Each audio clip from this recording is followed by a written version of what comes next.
Hi my dear friends, എല്ലാവർക്കും പുതിയൊരു വീഡിയോയിലേക്ക് സ്വാഗതം. നമ്മളിന്ന് ഡിസ്കസ് ചെയ്യാൻ പോകുന്നത് OET റൈറ്റിങ്ങുമായി ബന്ധപ്പെട്ട ഒരു വീഡിയോയാണ്.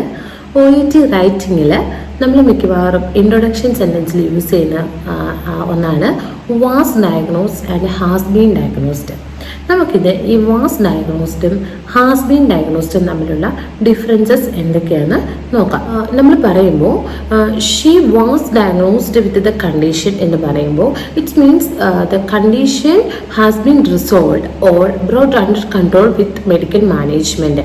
അതായത് ത്രൂ മെഡിക്കൽ മാനേജ്മെൻറ്റ് പേഷ്യൻറ്റിൻ്റെ കണ്ടീഷൻ അതായത് അണ്ടർ കൺട്രോളിലാക്കി, അല്ലെങ്കിൽ പേഷ്യൻറ്റിൻ്റെ പ്രോബ്ലം കണ്ടീഷൻ റിസോൾവ് ചെയ്തു, പേഷ്യൻറ്റിൻ്റെ പ്രോബ്ലം സോൾവ് ചെയ്തു. പേഷ്യൻ്റ് ഇപ്പോൾ സ്റ്റേബിളാണ്, മെഡിക്കൽ മാനേജ്മെൻറ്റ് കൊടുത്തു, പേഷ്യൻറ്റിൻ്റെ കേസ് അതായത് കണ്ടീഷൻ ഡയഗ്നോസ് ചെയ്തു, പേഷ്യൻറ്റിൻ്റെ മെഡിക്കൽ മാനേജ്മെൻറ്റ് കൊടുത്തു, പേഷ്യൻ്റ് ഇപ്പോൾ സ്റ്റേബിളാണ്, പേഷ്യൻറ്റിൻ്റെ കണ്ടീഷൻ റിസോൾവ്ഡ് ആണ്, പേഷ്യൻ്റ് സ്റ്റേബിളാണ്.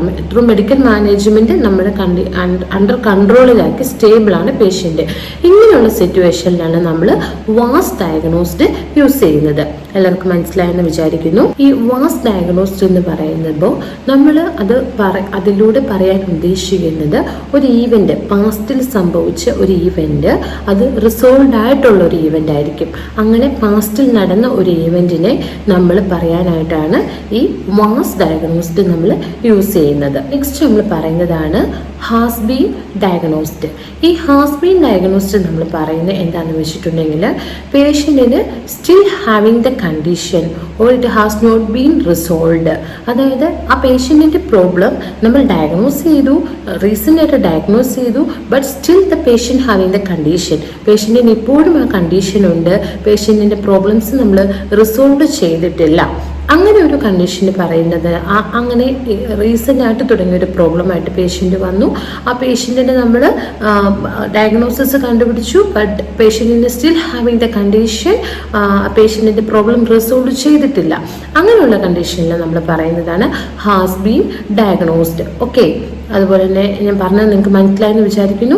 വാസ് ഡയഗ്നോസ്ഡ് എന്ന് പറയുമ്പോൾ പാസ്റ്റിൽ നടന്ന ഒരു ഈവൻ്റ് ആയിരിക്കും, പാസ്റ്റിൽ നടന്നതായിരിക്കും, ബട്ട് അത് റിസോൾവ്ഡ് ആയിരിക്കും, ആ കണ്ടീഷൻ നമ്മൾ റിസോൾവ് ചെയ്തിട്ടുണ്ടായിരിക്കും, പേഷ്യൻ്റ് സ്റ്റേബിൾ ആയിരിക്കും ത്രൂ മെഡിക്കൽ മാനേജ്മെൻറ്റ്. നമുക്ക് എങ്ങനെ പറയാം, she was diagnosed with pneumonia and treated with antibiotics 2 weeks ago എന്ന് നമുക്ക് പറയാൻ പറ്റും. അതുപോലെ തന്നെ ഷീ ഹാസ് ബീൻ വരുമ്പോൾ ഹാസ് ബീൻ എന്ന് പറയുമ്പോൾ റീസെൻ്റായിട്ട് സ്റ്റാർട്ട് ചെയ്തു, അത് ഇപ്പോഴും സ്റ്റിൽ കണ്ടിന്യൂ. പ്രസൻറ്റ് പെർഫെക്റ്റ് ടെൻസിൻ്റെ പാസീവ് വോയിസ് ആണ് ഹാസ് ബീൻ ഡയഗ്നോസ്ഡ്. അപ്പോൾ റീസെൻ്റായിട്ട് സ്റ്റാർട്ട് ചെയ്തു, ഇപ്പോഴും കണ്ടിന്യൂ ചെയ്തുകൊണ്ടിരിക്കുന്നു. സ്റ്റിൽ പേഷ്യൻറ്റിൻ്റെ പ്രോബ്ലം ഉണ്ട്, പേഷ്യൻറ്റിൻ്റെ പ്രോബ്ലം റിസോൾവ് ചെയ്തിട്ടില്ല എങ്കിൽ നമ്മൾ പറയേണ്ടതാണ് ഹാസ് ബീൻ ഡയഗ്നോസ്ഡ്. എല്ലാവർക്കും തെറ്റുപറ്റാൻ ചാൻസ് ഉള്ള ഇതാണ് വാസ് ഡയഗ്നോസ്ഡും ഹാസ് ബീൻ ഡയഗ്നോസ്ഡും. അപ്പോൾ നമ്മളിപ്പോൾ ഡിസ്കസ് ചെയ്തത് വാസ് ഡയഗ്നോസ്ഡും ഹാസ് ബീൻ ഡയഗ്നോസ്ഡുമാണ്. എല്ലാവർക്കും ഇത് മനസ്സിലായെന്ന് വിചാരിക്കുന്നു.